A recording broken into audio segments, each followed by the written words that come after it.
Viva Africa TV, Viva Africa, Viva Africa, Viva Africa TV. Ngasimuka. Titendauya maitichi. Ndakakushedza ro. Ndoda kuti titaure nawe yekuti wakucheda zvino kunoperekwa kumurume wako uya. Saka patoda kuti zvinhu zvese zvatakatenga nditi takagadzirira. Saka pana uripo ndeyekuti kana tasvika tinomufuma makuseni pana tezvara vako nanamunavo. Kana wamuka kuseni zveshe unopfugama pana tezvara vako. Waisa mvura yako kubathroom unoombera. Inini? Zvenairu. You United. Shuwa ini ndite basa rekunoisira varume varidzi mvura mumabathroom. Ndotsika dzedu dzechivanhu. Unotonopfugama pana atezvara pana amwene pana natete. Ombera maoko aya. Unotofanira kutodzidzira kuombera kudai. Wotaura kuti ndaisa mvura yenyu kubathroom baba, ndaisa mvura yenyu kubathroom amai.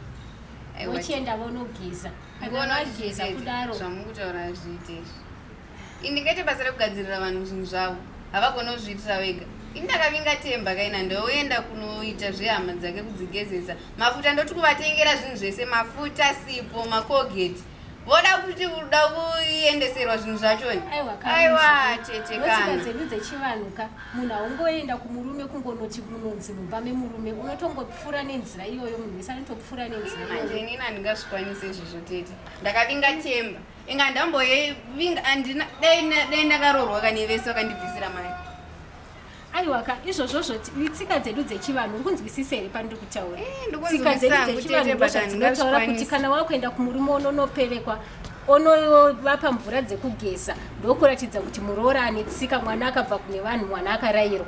Zvino kana wakuda kutinyadzisa uchidaika hazvibude chokwadiru nekuti mangwana ndini ndinonyara ndini tete wako zvokunzi mavaona tete vake vaya havana kurayira musukuru. Yesu borodhewo kwedu kwatinogara titi madhiri. Aiwa kapa hatisi kuita zvekuborodhewo musukuru. Tiri kutoita zvekutoenda kuna Chirumanzi uko ndokwatiri kutonozviitira zvechiborodhewo totombozvisiya muHarare munomu.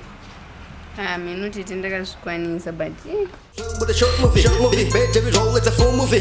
Talk show my drama, my skit. Talk show my drama,